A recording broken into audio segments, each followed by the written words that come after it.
Howdy, everybody, and welcome to the Yellowbird Hotline Podcast, the podcast where your favorite hot sauce company answers questions from their customers, whether we're qualified to or not. Spoiler alert, we're not. We've got Moxie. We do. We like Moxie. Ever heard of it? We would love to hear from you. You can call and get your question on the podcast, your smart, cool question on the podcast by calling or texting 855-700-BIRD. That's 855-700-BIRD. And that's how you do it. That's how. And we encourage you to do so. That's how this gets made. We'd love to hear from you. We're not trying to tear you down. We're not. That was Please me having. Participate. Yeah. But probably call under a pseudonym. An anonymous name. Yeah, definitely make up a name. I think everybody does. We have very few people who leave their names. Like very few people who are like, "Hey, this is Roger." The only people that leave their names are like the spam calls that we get. Oh yeah. We did have one. I kind of wanted to, Kelsey, wanted to play that string of voicemails.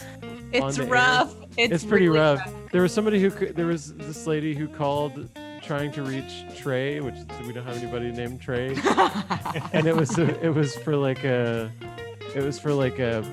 packaging or some business services thing. Yeah. Well, and I'm really hoping that everyone who's listened to this episode has called in before, even if you haven't left a message, which you should have. But the voicemail message that she left this very professional business message for is wacky. Like it's George, very much saying this is a podcast. And she's like, hello, I'm trying to. Well, we had to redo. There were several iterations of us redoing the outgoing voicemail, so that I actually have to say this is not customer service like several times, and then give our customer service info. And this lady called like 4 or 5 times, giving her sales pitch. She was like, the first one she kind of gave up. Like she just gave up. She got like a sentence out and you just heard her sigh. You know what? I think I can play the first one. I didn't want to play all of them because she says her name and her company and like the full name of the person she's looking for. So I didn't want to like bleep it out. I didn't want to drop any of that stuff. But like the first, let's see, this is the first one that she left, and you can, like Kelsey's talking about, you can hear where she's just like forgets what she's calling about. Hold on. Here we go. Here it goes. Hi, this message is for Trey Brooks. So this is Heidi from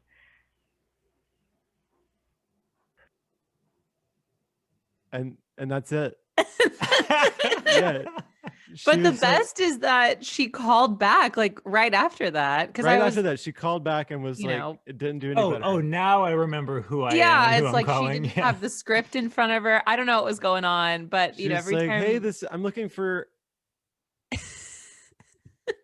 I don't know, dude. I mean, like this message is absolutely not going to get played on a podcast. I have a whole lot of sympathy for that, because I mean, even like when I first started with Yellowbird, I mean, this is like 4+ years ago. We didn't have a whole lot of customers, and so like my job was to call people in God knows where and be like, "Hey, this is Daniel from Yellowbird. You've never heard of us, but give me just 20 seconds of your time, and you really not regret it, right?" Like. And you do that, 40 times a day, or more. But this woman is literally doing the like this would be the equivalent of like, hey, this is Daniel from. Who am I? Who do I work with again? Yellowbird. Did I pronounce that right? It's awesome, because every time we get a message, I'm like excited and I go download the file so I can send it to George and like, okay, we can queue this up. And that one was just a whole day endeavor. She just kept calling back and they gradually got better. But I thought there's something going on here. There's something. No, you know what? This is an unspoken story. As a sales manager, I am proud of her. She was practicing her pitch. Is that get called better? a cold call? Is that what a cold call absolutely is? I mean, that was a That's frigid call. Coldest. Yeah, that's a sweater call. Ice cold. Yeah. Can we listen to another one? Is there another I appropriate? don't know. Well, I can't. See, I'm on her side now. I don't know if I'll be on her side after 2 or 3 of these. No, it's funny because I mean, I don't want to play them all on air because she is dropping more specific bless her information. heart. Yeah. Okay. Yeah. Fair enough. I feel like that's about as far as I want to go for something that we're going to publish. But she gets it by the 4th voicemail. There are 4 of these. Okay. And suffice to say, the second one, she's just done what we heard. And the second one is she remembers who she's calling and she remembers the company name that she works for. Yeah, that she works for. and then she kind of like then she's like, oh, what was it calling? And then she calls back a 3rd time and she gets most of the pitch. And then the 4th time is like, she's literally, this is her practicing in a mirror, but she just called this number. So, I'm glad we could help. I'm glad we could assist with her her on the job training. So we got 4 of those calls. I swear to God, on her 5th call, she closed the deal. Yeah, with somebody. Hopefully with Trey. herself. Hopefully she found Trey's real number. Hopefully she got the number right. Yeah. But Trey's number is 855-701 bird. Oh, that's right. Yeah. Oh, I was going to say 700 Berg. Burn. Yeah, his name is Trey Falcon. He's like, hey guys, my phone number's Bird. That would be actually really cool. He's in Verizon, like, listen. Let me run some numbers for They're you. like, I'm sorry, Mr. Falcon. Raptor is taken. They're like, 855-700 bird with an I is taken. Right. We can give you bird with a U or board. Board. Or bird with an E. How about with an E? Bird. Ooh, yeah. Oh yeah. Bird with an E. Didn't think about bird with an E. Would you guys rather have a personalized license plate, like a really top-notch one, like go back in time when there were still some good options, or would you rather have like a personalized vanity number? Phone number. License plate. Sure. Yeah. I go with the license. Well, as someone who drove a car with a personalized license plate for the formative years of my life, what was it? The plate is, thank you for asking.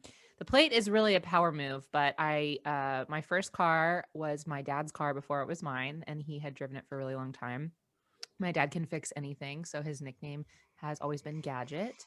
So it was called the Gadget Mobile, and again, he had to go with an iteration because the original spelling of Gadget was taken, so it was Gadgit. So it's kind of like that's Gadget. pretty close though.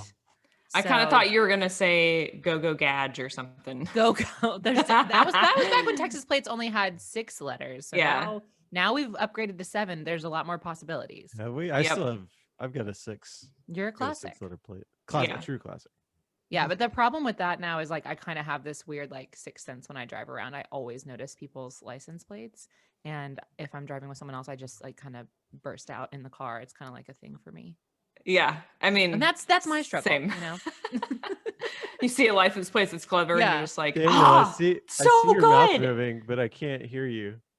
Oh, that's okay. I'm just agreeing with you. Like, it's a fun game to play in the car. Like, hey, what's that vanity plate trying to say?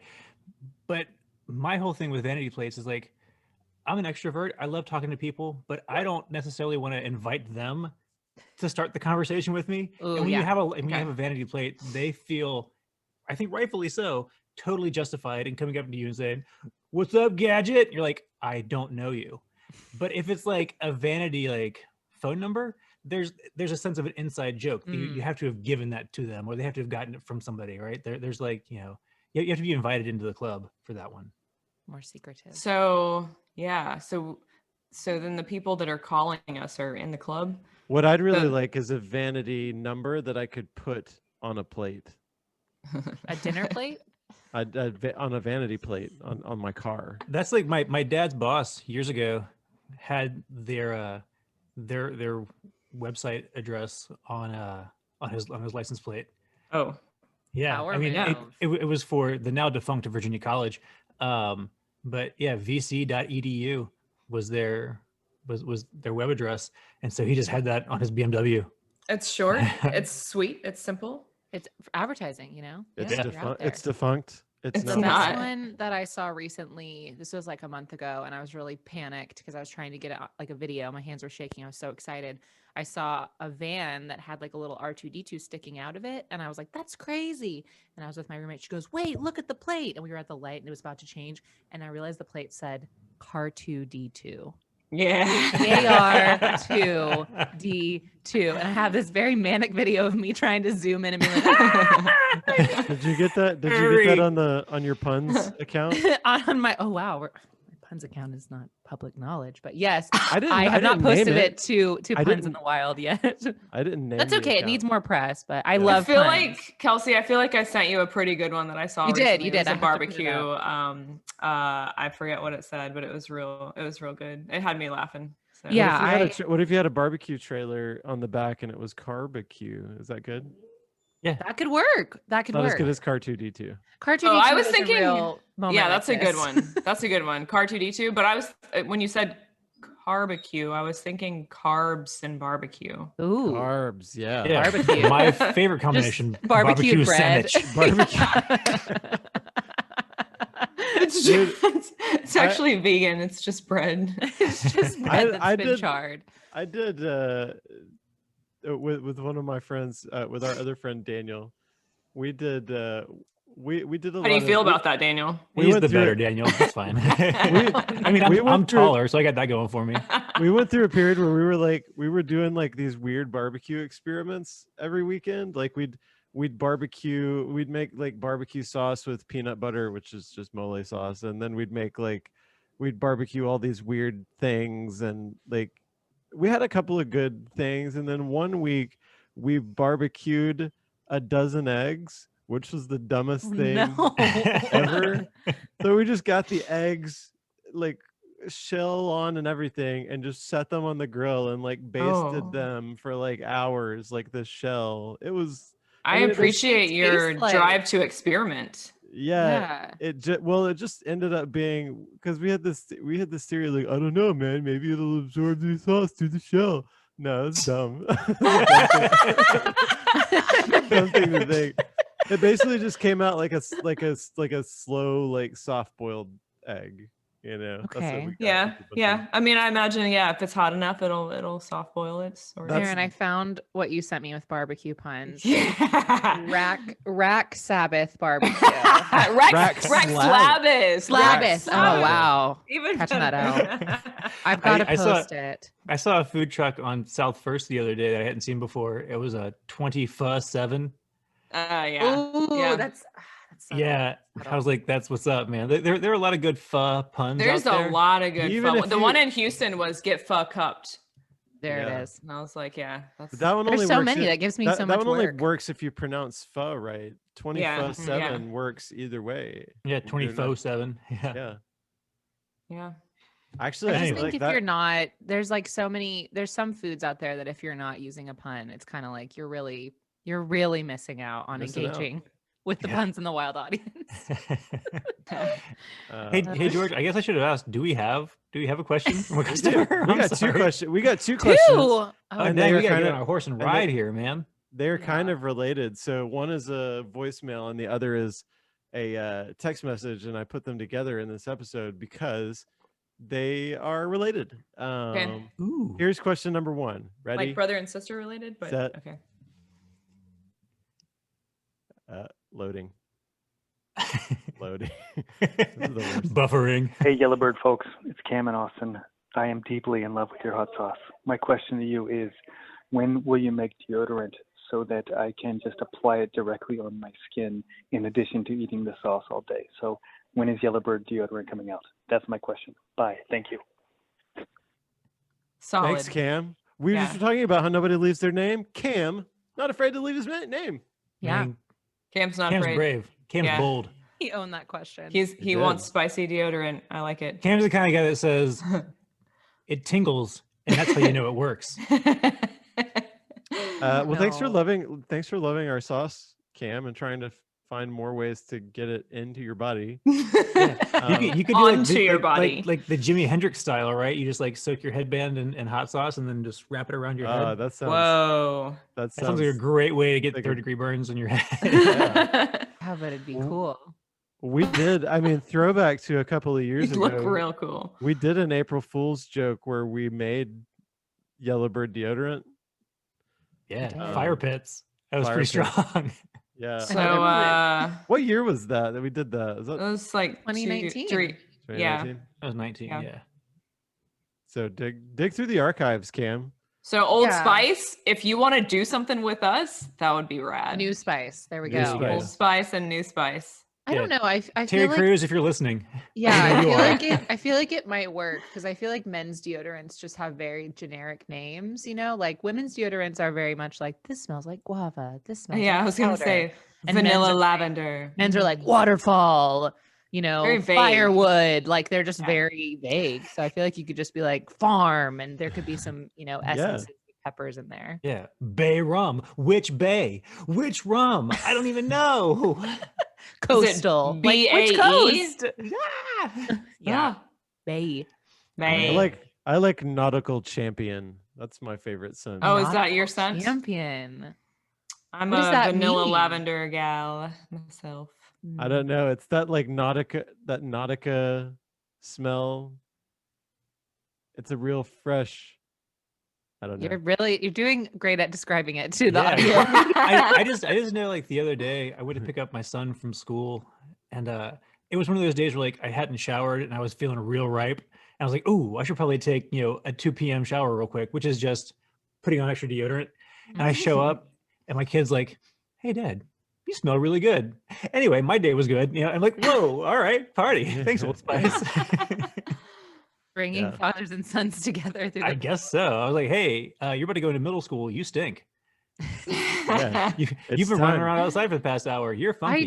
I do feel like middle school teachers should be like compensated a little more just because like that's rough. The funk that they have to endure. Yeah, the funk is real. The funk is very real. I've always thought it was funny, like, anybody, any age, you just go outside, like if you're inside for a while, you go outside for like 30 minutes and you come inside, you all of a sudden smell like the outside, just like, you just absorb the outside I love it when somebody scent. smells like the outside. It's a very specific smell. There's a lot of different outsides, okay? The outside is large. I know, but I know that specific smell though, because I smell it on anyone and everyone that just goes outside for like 30 minutes, you know? They don't have to do anything, just be outside. What was that? I think there was a Seinfeld episode where they're like, "Okay, cologne that smells like the beach," and they're like, "There's a reason people shower when they come back from the beach." Yeah, they don't want to smell that way. Oh my gosh. Yeah, it's not like a great smell, but it's also not the worst smell. I do want cologne that smells like the outside. There you go. Well, and the question is, do people want a scent that smells like Yellowbird? I mean, George and Aaron, y'all's cars for a very long time have smelled like my sister has told me that I smell like Yellowbird sauce, and I'm like, either that's because I'm eating it too much or I'm spending too much time at the kitchen. I don't know. But even customers have said they've gotten like a t-shirt or something and it'll smell like hot sauce. Yeah. Oh, that I could definitely see. It permeates. You know? Yeah. Also, you're welcome. Yeah, part of the experience. I just remember every time we would have someone new come to like the office kitchen space and all of us would just be sitting there and we'd be like making ghost pepper that day and they would just walk in and immediately start crying. We should trademark that. We should trademark that smell as part of the Yellowbird experience. You know, wasn't it? I think it was Verizon like years ago that they were able to trademark the scent that's in their stores because it's a dude. Or like there was a ukulele company. At one point, like they were spraying all their ukuleles with like coconut scent before they put it in the box and shipped it all over the world, and they were able to trademark that coconut smell because it was like a key element to the ukulele experience with them. So it's really hard to get a trademark on a scent, but like if you can make the argument, key element. And I don't know legal language, right? Yeah. But yeah, I'll shoot you some articles about it, George. It's more of a process trademark, isn't it? Right? So it's like a Cam, listen up. Daniel's going to shoot me some articles. and then within, I'm sure, a week or two, there'll be Yellowbird. By the time this episode is released, if there's no Yellowbird deodorant, then shame on us. George, you made homemade deodorant. I did. I could easily make. I actually used homemade deodorant because I'm one of those guys. I thought you used nautical championship or whatever. So what you're saying is like, if you don't smell like the outside, then it's your own fault. Yeah. I'm trying to replicate the that nautical scent with essential oils, but it's hard to do because there's nothing that's natural that smells like that. It's just outdoors. Yeah, just add some crushed up pepper seeds in there. And garlic and onions. Yeah, garlic. I could just put some carrots. Literally just put some Yellowbird. You smell like Shrek coming out of the house. That is so aggressive. Now, if he's just talking about if he's just talking about one note, then maybe. But if you're going whole sauce experience, that is a commitment. People will know that you enjoy our sauce. This man looks clean, but he does not smell like that. Yeah. I like onions and garlic, but I don't Not know on you about the scent there. They're supposed to be purifying, right? Like, what is the thing about like putting a slice of onion in your sock when you're like feeling? It'll keep the vampires away from your feet. Have you not heard that? That's new to me, man. Vampires love feet. No, there's a whole thing. There's a lot of blood in feet. And in fact, 70% of your blood supply lives in your feet. Not true. There's a whole thing in like the homeopathic world about like healing your feet, like your feet. It's a very foot fetish kind of thing, but there's a thing about like, okay, if you put an onion, like you slice an onion in half, put it in a sock and put that on so that the cut half of the onion is touching the bottom of your foot, that it'll like that it's gonna like suck all the toxins out of your body through your foot, which seems like totally logical. Yeah. It goes in the layers of the onion. In the layer, yeah. Onions have layers. I just oof. Right. I'm gonna hurt some feelings if I start talking about toxins. I don't. Oof. What do you think about toxins, Daniel? Man, name them for me. Like, what are those toxins? Like, did any of them have a name? No, just generic toxins. Toxins. Toxins. I feel like I've got toxins in me. Look, I'll know them. If I have a hangover, I've got toxins. Put onions in your socks. You know what? You're right. Toxins. I should try it. And yesterday, I had a caffeine toxin issue. Ooh. Yeah, you had that cold brew latte. Yeah, you should have just like massaged your gallbladder and you would have fixed all that. Yeah. Put an onion in your gallbladder. And wow. there would be no more problems. Cut side down. If you had done a seaweed wrap on the underside of your forearm, then I think we are totally qualified to start a homeopathic podcast. Yeah, we are gonna get some really upset Ayurvedic folks here pretty soon, and I don't want that. I'm sorry, guys. It's a fine line. We're just having fun. Speaking of homeopathy, let's go to our second question, Excellent which I feel like is fairly related. This is a text message question, so I'm going to read it in my excited customer text message voice. Hi, Yellowbird Hotline. I'm trying to look fire emoji for spring break. Do you think it's a good idea for me to add some sriracha to my PreTan Solution? I mean, just keep it out of your eyes, right? Like, wear those like funny like tanning bed goggles when you get your spray tan, and I think you'll be fine. Yeah, keep it out of a lot of places. It's basically like a flavored icy hot. Oof. Yeah. Fire emoji. I mean, that could be interpreted a lot of ways. If you're trying to look hot, or if you're trying to look literally on fire and burned. Do you think maybe adding sriracha would be more of the second result? I'm trying. Like, I'm going to Comic-Con as one of the members of the Fantastic Four. Yeah. How do I look like I'm on fire? Yeah. Yes. Yeah, that's one way to do it. That's spray tanning. Yeah, I don't know how that's going to affect the integrity of the color either, of the spray tan itself, because there's a spectrum, there's some spray tans that come in like a cooler tone. There's some that come in a warmer tone, typically, some that go on purple and then turn orange. Color is wild. Yeah. This is very true. They go on purple? Yeah. That's green. Green is a big one. Green is so you can like see where you put it. It goes on like a cool tone, so as not to freak you out, and then it like deepens into it's magic, truly. That's wild. But sorcery. But spray tan That's also a scary fine line to walk. Do you think it changes colors because it's sucking all the toxins out of your body while it does that? Is that what it's reacting to? Yes, 100%. Now that you say that's the color change part. So once it's changed from purple to nothing, you're detoxed. Color, you're detoxed. Toxed. Yeah. Detoxed and tanned. That's right. That means you are ready to be a member of the Church of Scientology. Have all of you guys gotten spray tans before? What is your tanning history? I've never. Like at a tanning bed or a tanning salon? No, have you ever DIY'd? I've DIY'd, but I like the stuff that I've used, but I've never gotten an official salon spray tan. How do you get all of your back when you DIY it? You gotta be flexible. You gotta get a mitt, and you gotta do some stretches. And get in the back like that. Wow. Back. Yeah. Okay. Wow. You have to go to Arasti and make sure that they give you the right stretches to get suntan and spray tan stretches. Yeah. You just strap the loofah to a tree and do like the Baloo the bear. There's an idea. Yeah. I feel like that's an untapped product world. Is like, how to tan your back. That's how to tan your back. I feel like that's you get a lot of hits. I think the answer is you just lay on your stomach. Lay on your stomach in the sun. No, the sun cannot be trusted. Yeah.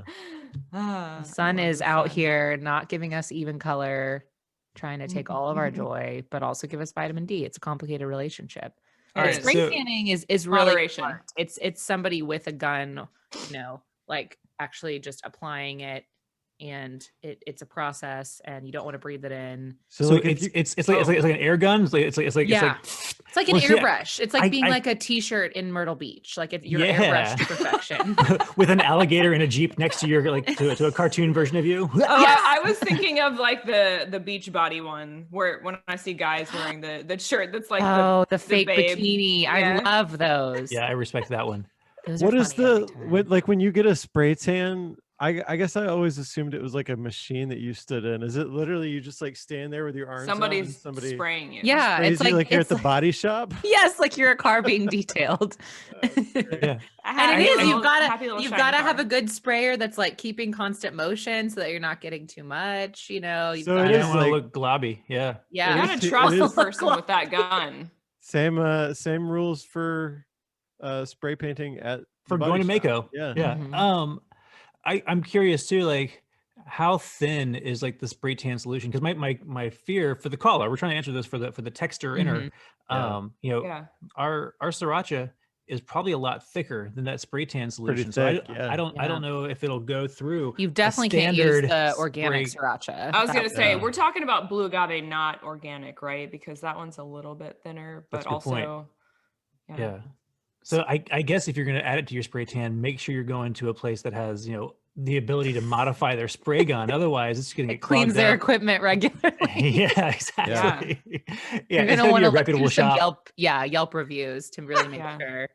Yeah. You don't want it clogging for sure. Are these guys licensed and bonded? Okay. Cool. The one thing I would worry about is the true burn of it all, because when you get a spray tan, you don't want to like touch it because then you can make it uneven. So if you're just you have to have a lot of self-control to sit there and not itch. How long does it take to dry a spray tan?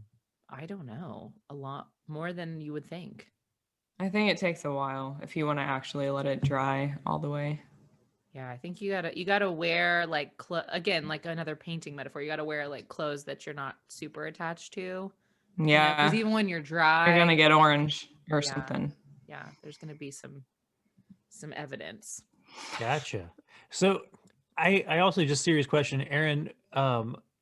Do we need to put like a not for topical use warning on our bottle now? Because I feel like both of these questions were very much like, hey, can I use this on my skin? And the answer is, well, I mean, you're a grown up, make your own choices. But do we? For comedic, for comedic purposes, maybe. Please do not apply this to your body. But officially, we are not held accountable if you just are applying this to your body for. Yeah, we might want to add a warning at the beginning of this episode. These are not for topical uses. I'm sure we'll do that in post. Yeah. Always adding I just assume post-production that is going to be busy. we're retailed in like the food part of the store and not the skincare part of the store. So I would assume people would know, hey, this is probably for eating. Oh, yeah, Daniel, but have you been selling us into the food part of the store? Yeah, I've been really pushing hard. That's my fault. I mean, but where does the coconut oil live? Right? Oh man. Yeah, a lot of toxin talk about coconut oil. Well, I man. saw a really great video a while back, like sometime last year. And it was this guy that was like, so he had 2 halved habaneros. And he was like, so I heard that this will remove the bags under your eyes if you just kind of rub it under. Did y'all not see that video? It was so funny. So he's like, as he was doing like a how-to, like, you know, so you just kind of rub the and then he starts screaming and then the camera just goes wild. Yeah, what to do with that? The only acceptable use I could potentially see if like we could get a scientist on it would be to use it as like a lip plumper, because that's what I want to do. You know, when you get it stuck on your lip, it is a burn. There is some evidence, you know. I like this capsaicin plumpers. Mm-hmm. They have them with like bee venom, or maybe like a bee venom derivative. I'm not hang on my bee venoms. I don't want to support you know, killing bees. So taking their valuable taking venom. But I think that's the only thing I could see is like a potentially like a habanero lip plumper. They do that. There's somebody that using capsaicin in their like in their what is the stuff called? Lip balm. Balm stuff. Well, because it's in Icy Hot. If people don't know that, I don't know people's familiarity with Icy Hot, but it does capsaicin and arnica. That's the good stuff, man. The stuff that makes peppers hot is how I put it, is capsaicin, and that's an Icy Hot. Find me at that Tiger Balm. That's an approved use. Yeah, there is in the skincare aisle. Topical usage of, but again, you'd probably not want to put Icy Hot all over your whole body. That would be an intense experience. Unless you just shaved. Unless you add it to your self-tanner. It would be exhilarating. Yeah. Wow. Yeah, I feel like you get mild hypothermia from the icy part. Wait. If you just put it all over your body. I don't think that's how it... Yeah. I don't know. I just feel like once you start sweating, the right science. Then you are going to lose it. It would not feel good. No, it wouldn't. Yowza. You would be removing toxins with the sweat. I feel like that's the way people like would haze freshmen in high school. They just like hold them down and put atomic balm on places that shouldn't have atomic balm on them. That was one of our initiations for the guys swim team. In high school, they would Icy Hot their Speedos. Because you just let your Speedos hang out and dry in the locker room, like outside of your locker. And they would just put Icy Hot just all up in the right up in the banana hammock. Yikes. That's a lot. Yowza. I thought it was funny. Maybe it makes you swim fast. I don't know. That could be considered. I mean, it definitely performance enhancing drug. Yeah. Possible. Going. Well, I think to kind of summarize all of it, both of these questions, should I use it as deodorant? Should I use it as any part of my skincare routine? We don't recommend it at all, but if you do it, let us know what happens. Yeah. Call back. Send the results. I would like to know this experiment.